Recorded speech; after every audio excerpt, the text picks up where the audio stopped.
So युकेमा कारको licence निकाल्नको लागि चाहिँ एकदमै सजिलो लाग्यो मलाई चाहिँ प्रोसेस चाहिँ एकदमै सजिलो छ है। अब चाह्यो भने मान्छेले अब डेट पाउनुपर्छ, डेट पायो भने चाहिँ अब या उसँग पैसा भयो भने आएको 5-6 महिनामा चाहिँ पैसा हुनु पर्यो र डेट पाउनु पर्यो र आएको 5-6 महिनामा उसले लाइसेन्स निकाल्न सक्छ र अझै झन् त्योभन्दा नि चाँडै पनि निकाल्न सक्छ यदि उसँग पैसा छ र यदि उसँग चाहिँ नेपालमा गाडी चलाएको छ भने चाहिँ अझन चाँडै पनि निकाल्न सक्छ हैन। मैले चाहिँ त्यसरी त्योभन्दा मैले यहाँ आएको कति 8-9 महिनामा मैले निकालेको, मैले लाइसेन्स निकालेर 9-10 महिनामा 10 महिनामा हो क्या मैले चाहिँ गाडी किनेको, 9-10-11 महिनामा गाडी किनेको लाइसेन्स निकालेर भनेपछि सबभन्दा पहिला चाहिँ लाइसेन्स निकाल्नको लागि के गर्नुपर्छ भन्दाखेरि तपाईँले चाहिँ पहिला थ्योरी दिनै पर्छ हैन। यहाँ थ्योरीको लागि चाहिँ एप हुन्छ, एपबाटै पढ्ने, अरू कुनै पनि पढ्नु पर्दैन, एपबाट पढेपछि हुन्छ।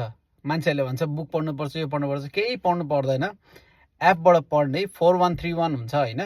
एउटा 4131 भन्ने सरी 4-in-1 भन्ने एउटा एप हुन्छ, अनि त्यो एप भयो। अनि अर्को चाहिँ एउटा अफिसियल डिबिएलए एप भन्ने समथिङ यस्तै के एप भन्ने हुन्छ, त्यो चाहिँ किन्नुपर्छ हैन।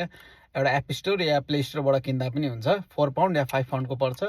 अनि त्योबाट पढ्ने, अनि थ्योरी दिइसकेपछि पहिला चाहिँ प्रोभिजनल लाइसेन्स एप्लाई गर्नै पर्यो हैन। प्रोभिजनल लाइसेन्स एप्लाई गरेपछि थ्योरी दिने, थ्योरी दिइसकेपछि अनि तपाईँको चाहिँ अनि इन्स्ट्रक्टरलाई खोज्ने, इन्स्ट्रक्टर खोजेर चाहिँ क्लासहरू लिने। लगभग नेपालमा चलाएको छ भने त 10-15वटा क्लासमै हुन्छ, किनभने नेपालमा र यहाँ चाहिँ के डिफ्रेन्स छ भन्दाखेरि खालि रुल मात्रै डिफ्रेन्स छ, अरू केही पनि डिफ्रेन्स छैन।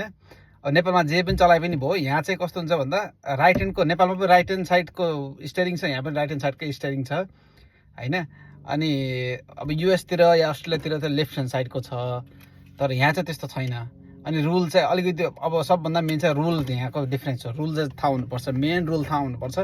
रुल नथाहा भइकन चलाउनु पाउँदैन, चलाउनै गाह्रो छ यहाँ चलाउनलाई चाहिँ, मेन रुल थाहा हुनु पर्यो। अनि आफूले थ्योरी दिइसकेपछि इन्स्ट्रक्टरलाई खोज्ने, इन्स्ट्रक्टर बुक गर्ने, इन्स्ट्रक्टर बुक गरेर 10-15वटा क्लास लिए, नेपाल चलाएको छ भने 10-15वटा क्लासमा लिन्छ हुन्छ हैन।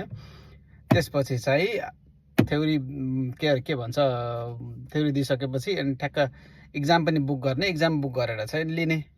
अनि कसैलाई साउथ इस्ट लन्डन भन्नाले उलिस साइडतिर या प्लमस्टेड साइडतिर म यता बस्छु हैन, कसैलाई इन्स्ट्रक्टर चाहिएको छ या अर्ली टेस्ट चाहिएको छ, चाँडै नै टेस्ट चाहिएको छ हैन भने चाहिँ मलाई कन्ट्याक्ट गर्दा हुन्छ। म चाहिँ उहाँहरूलाई एउटा भनौँ न एउटा वे प्रोभाइड गर्न सक्छु हैन। अनि मसँग चाहिँ एकजना अटोमेटिक इन्स्ट्रक्टर पनि हुनुहुन्छ, नेपाली दाइ हुनुहुन्छ, अटोमेटिक कारको लागि, र म्यानुअल कारको लागि पनि एकजना नेपाली दाइ हुनुहुन्छ हैन।